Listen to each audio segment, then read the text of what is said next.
And apparently Ronald Koeman wants to sign another forward. Is it true that he said that, Sid? Yes, he did in the press conference before the game. In fairness to Koeman, and I must confess my first response to this was that it was a baffling thing to say.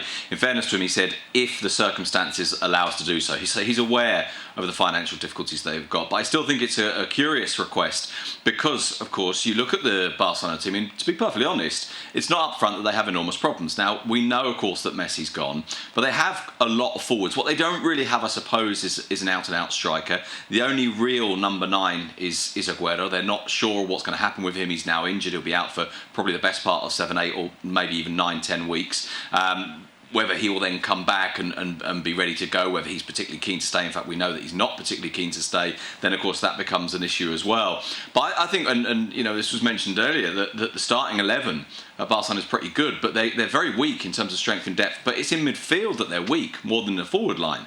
You look in the forward line, admittedly, they're more like wide forwards, but they've got a lot of players. But yes, he would like a number 9 if he can get one. The question is really, can he? Because the financial constraints don't really allow for that. Good conversation to have that, innit, Case?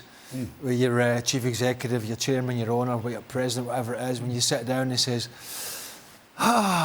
manager would really like another number 9. Does that coax you into a pay cut? I know, obviously. I've got this pay cut. I've got this tail between my legs now with this pay cut stuff. Yeah. Seriously. This is the same club that went, and I'll go back over this, and I don't care how many times, within the legal loophole of LaLiga, they went and pilfered Martin Braithwaite, call him what you like, from Leganés.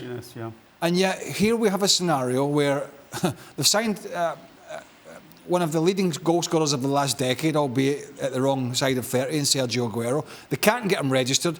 He's not particularly happy with the situation. Well, he thought he was going to play with his friend Messi, because Messi said, I've got the deal done, and then, oh, no, we can't afford the deal now. We've got players coming in who are registered at the last minute because a senior player has taken a wage cut. We have a manager talking about bringing another player in, but that's going to be dependent on either A, players leaving, or B, more players taking a pay cut. But this stinks. You can say, obviously, it stinks, and it's understandable to say that, but can you see if Pique thinks, if this is the only way, then I do want to do what I can for my club? Well, that's up to Gerard Pique.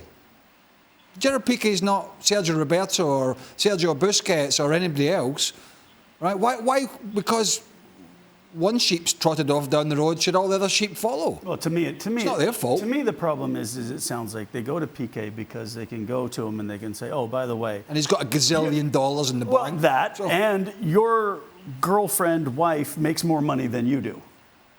So let's go to him first.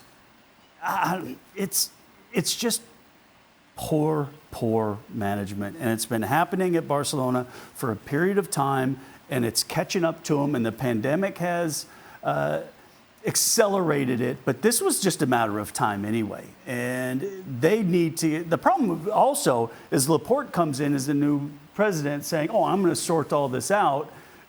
And he's done everything but. So... Gerard Pique is an exception to the rule. Yes. But this is not the way generally players think. Lionel Messi has gone to PSG for what? A packet of crisps and a bottle of juice? No, about $1 million a week. Yeah. Right. Because it's still about the money. It's still business. And it's still your job. So he's an exception to that rule. And we can forget all the morality around this about, well, they'll not get any more. Let me tell you how most players think.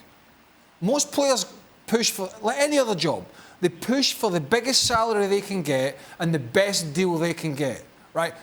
They don't go in and sit and think, well, we're not going to be able to sign anybody if I don't take a pay cut, so I'm going to take a pay cut. 99.999% of professional players that Kasey and I know in a dressing room would not even entertain it. Am I... Back to your point, though. We all understand extenuating circumstances, and obviously a pandemic is an extenuating circumstance. If it means we all take a little bit of a cut because 20 of the staff are going to get released if we don't, we understand that. But once the stadium's back open, once the thing, it goes back to normal. Not this, so then, oh, by the way, here's another couple million that we're going to spend on this person, but we're going to... death by 1,000 cuts, by all these little pay cuts. So then what? Oh, because we need another striker. Come on, it's ridiculous. Thanks so much for watching ESPN on YouTube. And for more sports highlights and analysis, be sure to download the ESPN app. And for premium content and live streaming, subscribe to ESPN Plus.